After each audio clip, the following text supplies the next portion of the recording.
যারা বাংলাদেশকে স্বাধীন সার্বভৌম দেশ হিসেবে দেখতে চান তাদেরকে সব ষড়যন্ত্র ও অপশক্তির বিরুদ্ধে রুখে দাঁড়াতে হবে বলে মন্তব্য করেছেন বিএনপির মহাসচিব মির্জা ফখরুল ইসলাম আলমগীর। রাজধানীর একটি হোটেলে সম্পাদক পরিষদ ও নোয়াব আয়োজিত যৌথ প্রতিবাদ সভায় এমন মন্তব্য করেন তিনি।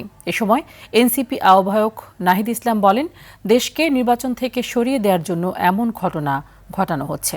শামীম চৌধুরীকে সাথে নিয়ে আরও জানাচ্ছেন এআর বাদল। শিয়া বাটার ও ভিটামিন ই সমৃদ্ধ লিলি বিউটি সোপ, তারুণ্যময় উজ্জ্বল ত্বকের জন্য। রিমার্ক। মব ভায়োলেন্সের বিরুদ্ধে রাজধানীর এক হোটেলে সম্পাদক পরিষদ ও নোয়াব আয়োজিত এই যৌথ প্রতিবাদ সভার আয়োজন করা হয়। এতে গণমাধ্যম ও বিশিষ্ট ব্যক্তিসহ রাজনৈতিক নেতারা অংশ নেন।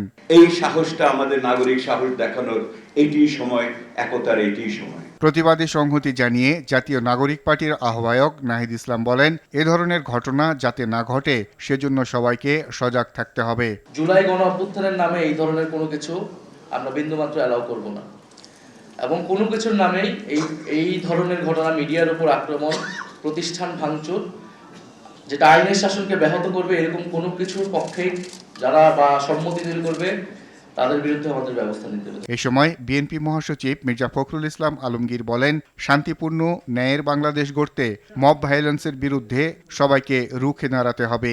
আজকে ডেইলি স্টার নয়, প্রথম আলো নয়, আজকে গণতন্ত্রের উপর আঘাত এসেছে। আমার স্বাধীনভাবে চিন্তা করার যে অধিকার, আমার কথা বলার যে অধিকার, তারপর আবার আঘাত এসেছে। জুলাই যুদ্ধের উপর আঘাত এসেছে। কারণ জুলাই যুদ্ধ ছিল এই দেশের মানুষের অধিকার প্রতিষ্ঠার যুদ্ধ। আপনারা যারা বাংলাদেশকে ভালোবাসেন তারা সবাই ঐক্যবদ্ধ হন, এই অপশক্তিকে রুখে দিতে হবে। পরে রাজধানীর কাউরান বাজারে সার্ক ফোয়ারা মোড়ে দৈনিক প্রথম আলো ও ডেইলি স্টারের সাংবাদিক, কর্মকর্তা ও প্রতিবাদ সভার অতিথিরা মানববন্ধনে অংশ নেন। এআর বাদল, RTV, ঢাকা।